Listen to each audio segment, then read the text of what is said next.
The old sign, we've been talking about this for quite a while, and frankly, I suppose what brought it to the fore in the final analysis was the fact that the old sign had some structural problems to it, and probably one day we were going to find parts of it on the ground. And so we thought that wasn't a good idea, and we had a very mild winter this year and we got away with it, but we didn't think we were going to make another winter. And so we thought, well, let's bring it down. And we talked about just bringing it down altogether and not replacing it, and well, that was met with real boos. And so, and I'm not talking about drinking, I'm talking about people being quite upset about that. So we then went back and said, okay, so if we're going to replace the sign, and we did it, you know, we went out on social media and asked, should we replace the sign as is with just block letters, or should we do the Utica Club script? And the decision came back, almost unanimously. Let's use the logo. Use the logo, yes, yes. We kind of came up with this idea of actually using the Utica Club logo off the can. I had seen some offers of just basic straight lettering going across there, and I'm not sure if they were thinking that out of the gate. And when we had presented that to them, we raised a lot of eyebrows. I believe that they had a vote with all the employees of what to use, and they were pretty strong in the fact that they wanted to use this Utica Club logo. And that being up there and us being a part of it is just an amazing feeling. The cursive letters actually made it quite the challenge as compared to individual block letters. That was a really big challenge. I knew it would be. It was more than I thought, but we're just glad it's done and it's up and it's going to hold. The sign is constructed of several different things, mostly acrylics and plastics. There's some aluminum involved. Of course, the LEDs on the inside of all the letters are a big factor.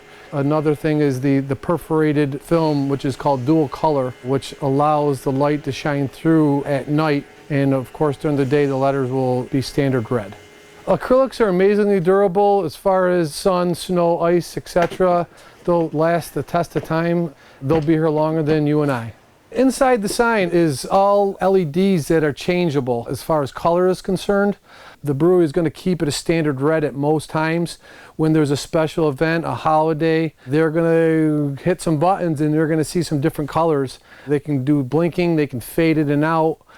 Oh, the moving process was a challenge, which I knew it would be. I knew that we had limited space here, and I kind of took a little bit of a chance as far as doing the production here. I was considering the possibility of renting space for it, but I opted to go for it here. It was quite the challenge, but we got it done. We were barely fitting it through our overhead doors.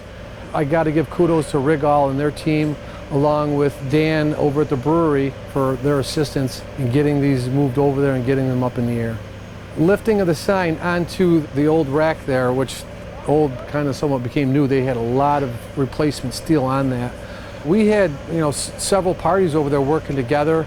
It was quite the challenge, and some of that stuff was kind of new to us as far as getting it fit into place and getting it drilled and bolted in. We don't do that quite often, so that was quite a challenge to us. There were some frustrations involved with that, but you know, we pulled together as a team and got it done. Dan had us all communicating well together. He did a fantastic job. We had meetings. We talked about some of the challenges that we're going to come across. The weather was one of them. The wind had us hold off 2 or 3 times in lifting these signs up. That was quite the challenge. We got it done though. We had 4 sets of contractors here: Sirianni Signs, Rigall, we had Lynch Contracting, and we had Jim Engler's electrical group here. We thought we was going to be a little bit behind, but we all worked together to put it up. We did have some wind issues while we was just trying to put the sign itself up. We've got about halfway up to one day, and the wind come up on us 2 or 3 times.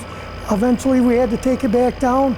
We come in early in the morning when the wind wasn't blowing in order to get the sign put up onto the framework of the unit itself. There was some long days.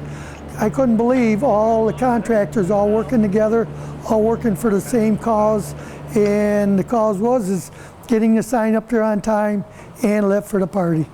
The turnout for the party, we were expecting probably 300-400 people we thought would show up. because it's a Wednesday night, the middle of the week and everything, but the crowd that showed up, it was just tremendous. So much support from the community, from the mayor, from everybody out there. Some of the workers that helped put the sign, they were all there. Everybody was cheering, clapping, and also Nick Matt, he had the best night of his life.